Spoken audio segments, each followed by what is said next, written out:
That's right, Beijing Zafar, and this is where past students or present students of the foundation school get to show off because one of their own will join us now from afar, from North Carolina.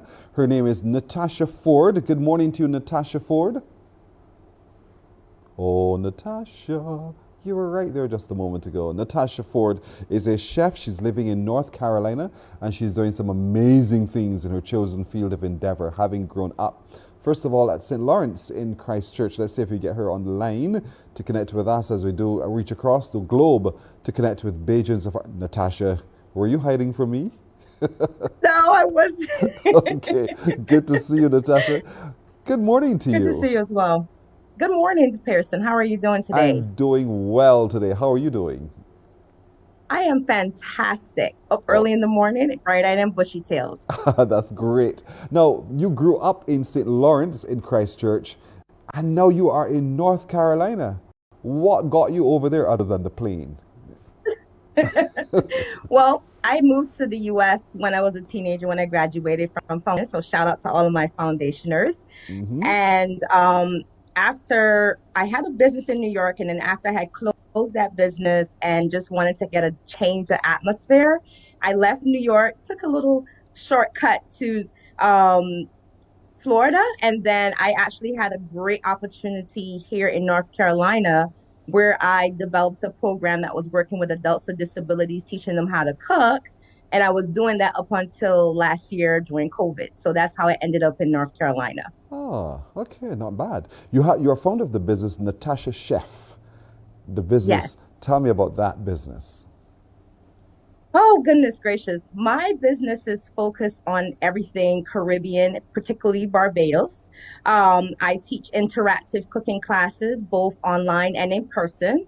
And I share all the Barbadian flair. Like last night, I had a class that was teaching people how to make fish cakes and rum punch. What? So that's, yes. So, And I um, also continue. you continue. I'll wait for you. Okay, and then also we'll be launching this summer a Barbadian inspired line of food products. So I'm going to be sharing some Caribbean lemonades, jam, and a tomato rum coconut sauce. And how are people in North Carolina responding to these exotic flavors?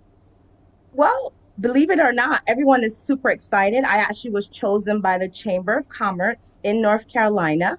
My business was featured a couple of weeks ago for a investors competition, and I'm Hmm. also part of another endeavor with the Chamber of Commerce to launch my business because they believe that this is something that North Carolina can truly benefit from. Did you see yourself at any point, this little girl who left Barbados to go to to the United States, really, see yourself doing Mhm. what you're doing now? Believe it or not, from the time I was a little girl, I used to love cutting up my grandmother's plants. I used to get lashes all the time for it, by the way. And I used to cut open the mouths of my dollies.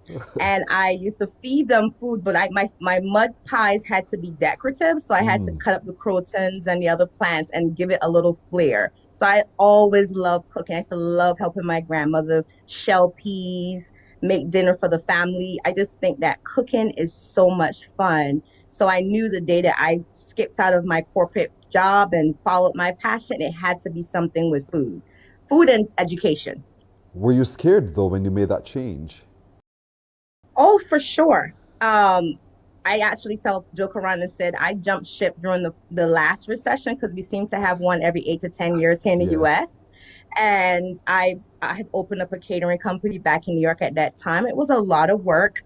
But so I was able to now fast forward with this new business I have to really kind of bring that knowledge forward and just really understood that my passion wasn't so much of in the back of the house, but I wanted to be something more visual, more educational, because I want people to appreciate Caribbean food, not just kind of shuffle through the process to understand our culture, our rich history. So when I do the cooking classes, I love to share things about Barbados that people don't typically know, like the grapefruit was invented in Barbados. Mm-hmm. We are the birthplace of rum. Mm-hmm. I share a lot of details about us having the first woman prime minister, tons of details about Barbados that people typically would not know. So it gets people truly excited. I've actually had a few people who said, I'm booking a flight to go to Barbados next year. So You know, you could have chosen instead not to do so and, you know, adopt this new place that you're living in now and their culture. But instead, you've decided, no, no, I'm not giving up my Barbadian culture for nothing, as we would say. nothing, So, nothing at all. but what caused you to have that deep rooted sense of Barbadian? Because I feel like in the food world, a lot of times, especially as Caribbean chefs and food people, we tend to come to America and want to adopt the philosophy of the gourmet chef, the fine Hmm. dining chef.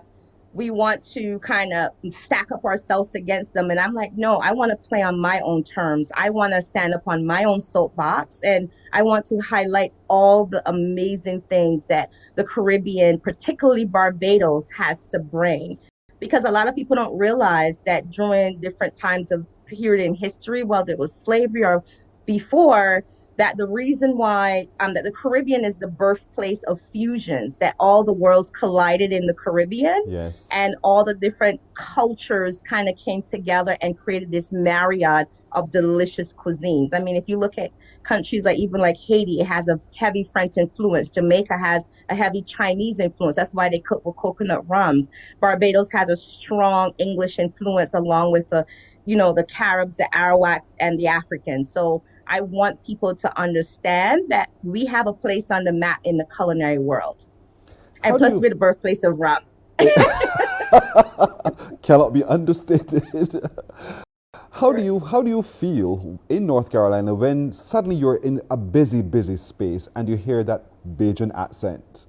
What goes through you? Well, I'll tell you a funny little joke. So one time I went to Walmart and I saw someone's had their seat covers with the Barbadian flag, and I was Yes. actually leaving. I actually sat out there till they came out of Walmart to be like, "You're from Barbados." So when I see someone with a Barbadian flag, even on their rearview mirror, I get totally excited and I kind of stalk them until they come out of wherever they are, so that I can shout out my fellow Barbadians. Oh, that's so beautiful. So apart from cooking, what else do you do while there in North Carolina to stay grounded and rooted in who we are as Barbadians? I am always on the phone with my family and friends and my loved ones, and I thank them so much because to me, like I said, I live in North Carolina solo, and to me, the connection of family is ideal, Mm-hmm. and Mm-hmm. close ones that you love. So I will never forget my heritage, and I keep my family so close, and I love when they come to visit as well. So I have to give them a shout out by the time we're done here. Oh, for sure. I'll allow you that opportunity. Then I'm also seeing flashes on your nails, from as you talked to me this morning. Is that all part of who you are as Barbadian? Yes. Ah, so one Yes. can't miss it. One can't miss it. No, My question no. I always ask all Bajans afar. If you were to land in Barbados at this moment, where's the first place you'd like to go? Oh, that's easy. The beach. I'm going to the beach. I'm like, oh my goodness. If I can pack the beach in my suitcase and bring it back, I would be at the beach. I like to put on my swimsuit sometimes when I come Yes, home and drop my suitcases and go straight to the straight. beach. Wow, which beach would you go to? Pebbles. Okay, downtown, Yes. no problem. Yes, all right. That's Mm-hmm. that's fine. There's some other Mm-hmm. very lovely beaches I'm sure you know that you'll be happy to tell all of Yep. those in North Carolina about. So Yep. that's the beach. The beach is the first place you'd want to go. What's the first thing you'd want to eat once you landed? Ooh, Lord have mercy. What would I not want to eat? Well, if I'm going to the beach, I'm getting a chauffette roti with my pineapple juice. All And right. when I get home, I would hope to get some cuckoo and saltfish or cuckoo and flying fish. Sweet, I love it. So you grew up in St. Lawrence in Christchurch. Are the family still there in that area? Yes, Are yes. you? My dad, Mm-hmm. yep. My father, my grandmother's still there.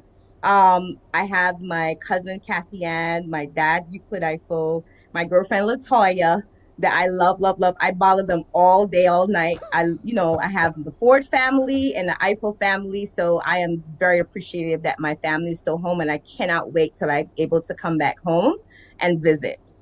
Well, you know they're watching you this morning. So you have 10 seconds to say good morning to all of them in your typical way. Well, good morning to all of my fellow foundationers, first and foremost, and good morning to everyone in Barbados. Good morning to my dad, Ukudifo, my cousin Kathy Ann, my girlfriend Latoya. Shout out to my boy Marlon, and all of my fellow Barbadians near and far. Good morning to you. Good morning to you. Thank you, Natasha Ford. Thank you so much Yes, for joining and us thank from you. North Carolina. It's wonderful having you. You've brought such joy and light to our experience this morning. Thank you so much. You're most welcome. Thank you so much, Pearson. You're very welcome indeed.